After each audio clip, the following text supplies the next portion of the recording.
Hello, অনেকে লিলেনের ইমপিউরিটিস নিয়ে জানতে চেয়েছিলেন। অ্যাকচুয়ালি লিলেনটা হচ্ছে ন্যাচারাল ফাইবার যেহেতু, এবং এটা এক ধরনের গাছের বাকল থেকে হয়। আমাদের দেশে যেটা আমরা তিসি বা তিসি গাছ বলি আর কি, তিসির তেল অনেকে পরিচিত। এই তিসি গাছটাই হচ্ছে অ্যাকচুয়ালি লিলেনের গাছ। এই গাছের বাকল থেকেই আসলে লিলেন ফাইবারটা হয়ে থাকে। তো যেহেতু এটা ন্যাচারাল ফাইবার এবং একটা গাছের বাকল থেকে হয়ে থাকে, এতে প্রচুর পরিমাণে কন্টামিনেশন থাকে। সো আপনি যখনই এই লিনেনের স্পিনিং করবেন, তখন আপনাকে কন্টামিনেশন রিমুভ করার একটা প্রসেস আপনার অ্যাপ্লাই করতেই হবে, যে যত পারেন আপনার ট্রাস্ট কন্টেন্ট যেন কম হয়, এটার দিকে আপনাকে নজর রাখতে হবে। আর সেকেন্ড থিং হচ্ছে যে আপনার মনে রাখতে হবে লিলেন ম্যানুফ্যাকচারিং প্ল্যানগুলো সাধারণত কনভেনশনাল হয়ে থাকে।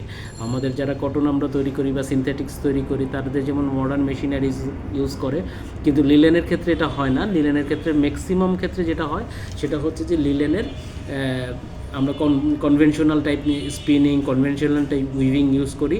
সো ফরেন ফাইবার বা ফরেন ইয়ার্ন, এইটা লিলেনের জন্য মোস্ট কমন। এখন কেউ বলতে পারবেন না যে আমি লিলেন ইউজ করি অথচ কন্টামিনেশন পাচ্ছি না বা ফরেন ইয়ার্ন পাচ্ছি না, এটা হবে না। বাট মাত্রাটা কম বেশি হয়, এটা ডিপেন্ড করে ওয়েদারের উপরে, কিভাবে তারা কাল্টিভেশন করলো, বা ওই পার্টিকুলার সিজনে, কোনো সিজনে ভালো হয়, কোনো সিজনে একটু কম হয়।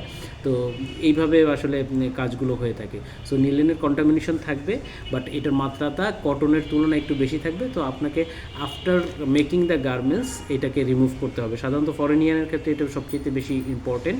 কেননা হচ্ছে যে ফরেনিয়ান আপনি যদি ড্রাই অবস্থায় বা বিফোর ওয়াশে আপনি রিমুভ করতে চান, তাহলে আপনার ইয়ান ব্রেকেজ হওয়ার চান্স অত্যন্ত বেশি।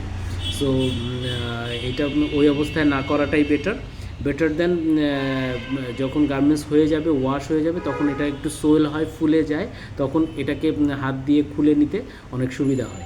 ঠিক আছে, বা পিন দিয়ে খুলে নিতে অনেক সুবিধা হয়। সো আপনাকে মেনটেন করতে হবে গার্মেন্টস ফর্মে আফটার ওয়াশে। ধন্যবাদ।